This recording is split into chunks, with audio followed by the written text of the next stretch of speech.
What is up, everyone? Welcome to Fantasy Tomorrow. Today we're going to be talking about some injuries that we need to keep an eye on for Week 4, some of the ones that occurred in Week 3, and some are serious, some are not so serious, but really we're just going to go over all the fantasy-relevant injury news that we need to pay attention to. But let's go ahead and jump right into it, starting with our long-term injuries. And this first one is really terrible. It's Christian McCaffrey, running back for the Carolina Panthers. He injured his hamstring last week, and reports are that he will miss some time, but he's not going on IR. So he could be back in less than 3 weeks, which is good news. But in the meantime, I would go and grab Chuba Hubbard if you need a replacement for McCaffrey. The next guy to talk about is James White, running back for the New England Patriots. He injured his hip and was carted off of the field, and it's reported that he is out indefinitely and is likely going to go on the IR. And that means that backfield in New England is just going to be really ugly, going to be probably a four-headed monster of Damian Harris, Brandon Bolden, J.J. Taylor, and Ramondre Stevenson. So really, there's likely no one there that you really want to trust outside of Damian Harris. But really bad news for James White. He's having a really good start to the season. Now, a wide receiver that had a serious injury is A.J. Brown, wide receiver for the Titans. He hurt his hamstring, which of course is very scary with receivers, can really hinder their performance. And he's considered week to week, which means he's very likely going to miss at least 1 week. And that means that Julio Jones and Chester Rogers will probably both see an uptick in targets now that A.J. Brown is injured. And this is kind of going back to the week before, but Tua Tagovailoa, quarterback for the Dolphins, he injured his ribs in week 2, and he ended up going on IR, which means that Jacoby Brissett is going to be in charge of that Miami offense going forward, at least for the next couple of weeks.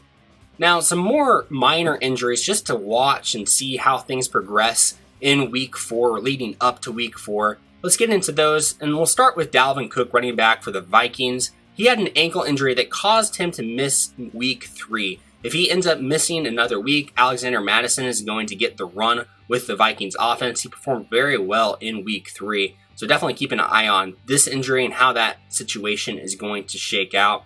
Josh Jacobs, running back for the Raiders, has a toe and ankle injury. He also missed Week 3, and Peyton Barber got most of the carries in his absence. Definitely keep an eye on how that situation is going to play out. Darrell Henderson, running back for the Rams, he has a rib injury that caused him to miss Week 3, but the team is hopeful that he will return. In the meantime, Sony Michel is getting the carries for the Rams. Elijah Mitchell, running back for the 49ers, hurt his shoulder in Week 2 and caused him to miss Week 3. But it's hopeful that he will practice this week. But if he is unable to go, Trey Sermon is going to continue to be that running back that they will go to, but doesn't offer a ton of upside because they don't really trust him yet. It's a messy situation in the 49ers backfield. Now moving into some wide receivers, Diontae Johnson of the Pittsburgh Steelers hurt his knee, and that caused him to miss Week 3. Hopefully he'll get back and be able to come back and play in Week 4. His teammate JuJu Smith-Schuster is also banged up with a rib injury and is day-to-day, meaning that he could play in Week 4. We'll have to wait and see.